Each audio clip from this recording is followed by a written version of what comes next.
right, ladies and gentlemen, boys and girls, children of all ages, fellow Pandemonium travelers, this is Seattle Pandemonium Shutdown Day 295 by my count. So what's going on? What's going down? We got Nashville bomber supposedly dead in the blast. Some kind of twisted suicide mission. Is that the deal? Don't know. There's already so much speculation, and people are already kind of comparing it to the Vegas shooting. If you remember the country music concert, mass shooting. God, was that like 2 years ago? Jeez. See, this is how 10 years can get behind you. No one told you when to run. You missed the starting gun. What's going down? What happened over the weekend? Well, it appears that President Donald J. Trump signed the absurd spending bill. Not quite sure what the reasoning is there, but also annotated it or something. The president doesn't have line item veto. We went over this in the 90s. Bill Clinton temporarily had this ability or something, and then it was ruled unconstitutional because then the president basically gets to actually he basically gets to go through line by line and delete things. So to shape legislation gives too much power to the president, right? The legislation was approved by the time it reaches the president's desk by both houses of Congress, so therefore it is the will of the people, in theory. I have giant air quotes around that. About what the will of the people is the legislation that's put on his desk. He doesn't get to have the right to just selectively edit it based on his own whims, But that's not even what Trump did, though. Trump annotated it or something and then signed it, but sent it back to Congress. Maybe there's some kind of agreement happening here, but I don't like it. The reason that this legislation has been held up for so long and COVID relief and everything is partially because Nancy Pelosi and the other Democrats know that these cities like Seattle are going to need some kind of Deus Ex Machina bailout that saves us from the fiscal cliff, the fiscal black hole that we are headed into. And they know that it was like this before the pandemic, and so the pandemic relief is the excuse to just give giant, hyperinflation causing stimuluses to cities like New York City, Seattle, San Francisco, etc. And that's just, I know how this sounds oh no, they're just trying to pass COVID relief. No, they're funding beaver dentistry and stuff with this bill. They're funding everything and anything under the sun because it's an omnibus. That's what they call it, an omnibus. It's everything, everyone, because the bill has to pass, right? Because we can't shut the government down. When that happens, it's the end of the world.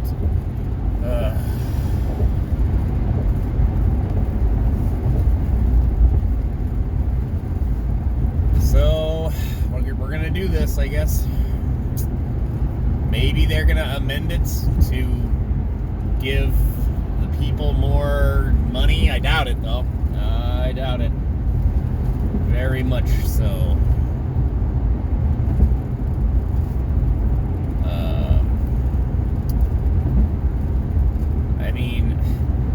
Tens of millions of dollars going to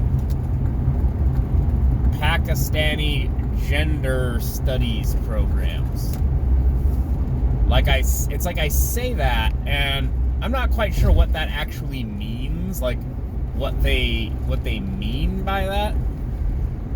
But I sort of don't care because that's not a Pakistani children's food program. Like, oh, okay, it's, you could still say that there's shenanigans going on with money like that, but that's at least children, food, starving third worlders kind of thing. It makes sense. You're like, oh, foreign aid. Yeah, that's probably the right thing to do. Yeah, I can see that. But that's not gender studies program. Like, how do you even craft legislation like that? Like, how do you even write that? And, make it, oh yeah, the American people need to fund this.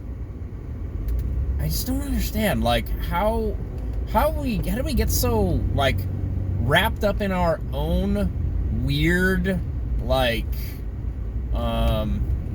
do you even put it? Our own weird self-obsession with our own concept of, I don't know, diversity and inclusion? We can't necessarily even make it work here. And people are falling over themselves trying to fund this kind of general wokeism, in developing nations, and much more conservative nations like Pakistan. We can't really even figure out how to make this work here. We can't figure out how to get people to use the right gender pronouns, and it's a whole new thing, and we're supposed to adopt it, and everybody, it's you'll be judged for not doing it, and you're gonna export this around the world and force other people to adopt this program. Just doesn't make any sense, man. And definitely is not a priority for most Americans, especially tax-paying Americans, let's say. I don't know, as a very failed artist and a very failed podcaster, I managed to pay $30 or $40 in federal income tax. So I'm not taking a huge hit. The state isn't stealing a whole lot of money from me, but $30 or $40, that'll buy you some bullets. And then we use those bullets to shoot at, people on the other side of the planet who I have no issue with necessarily. And that's just how it goes. So they're taking one of the dollars I give them and putting it into a pool to fund gender studies in Pakistan. Meanwhile, Americans are lining up at food banks because the state level governments have canceled everyone's businesses, and we have a moratorium on rent and mortgages and all this stuff, but people are going to have to retroactively pay their whole mortgage, their running mortgage bill. Am I misunderstanding? Because, rent is just rent, but mortgage is part of a total sum that you're paying towards, and the moratorium, as I understand it, is, yeah, they let you off your monthly payments, but they just keep accumulating. And so then when the moratorium ends, you're going to have to pay all of it, which means that there's a tsunami of foreclosures coming, and evictions for rent payers. So even if it's $500,000 for gender studies programs in Pakistan, no. Just a big fat no. All of this stuff, but Trump signed it. It's over. We did it. It's almost $1 trillion. This is the one, 5,500 pages, and nobody actually read it. No one read it. I don't think anybody actually knows what's in there, Could be all kinds of provisions for, like I said, funding beaver dentistry, regulations for, agricultural regulations for ant farms. Who knows, right? Who knows what pork got stuffed in there? And I said, as a person who lives in one of these failed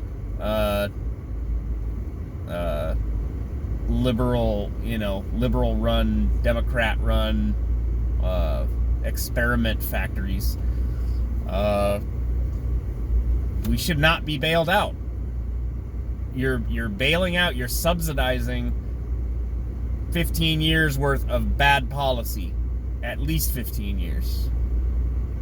Well, I should say at least 13 years. Because I can only speak for what I've seen since I've lived here, and it's gone downhill every year. It's gotten worse. Now it's the worst it's ever been, and it is... we should not be bailed out. I'm saying that, I live in this, and we should not be bailed out.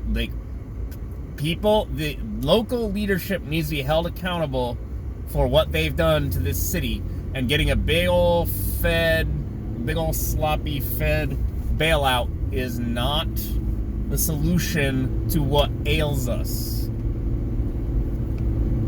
It is kicking the can down the road. It's obfuscating. It's misdirection from who's actually responsible for how messed up everything is. Ugh. Starting off dark on a Monday, guys. Well, I don't know. I'm mad at our government, I guess. I guess I'm mad at Congress for putting out garbage bills. I'm mad at Trump for signing it because he was put in the hot seat. Americans need relief. Here's, you all get $600. Oh, thanks. It's wonderful. Thank you. Thank you for giving a couple crumbs of our own money back to us. Thanks, guys. You're really helping. You're saving America. All right, that's enough from me for one day. I'll talk to you guys later. Bye.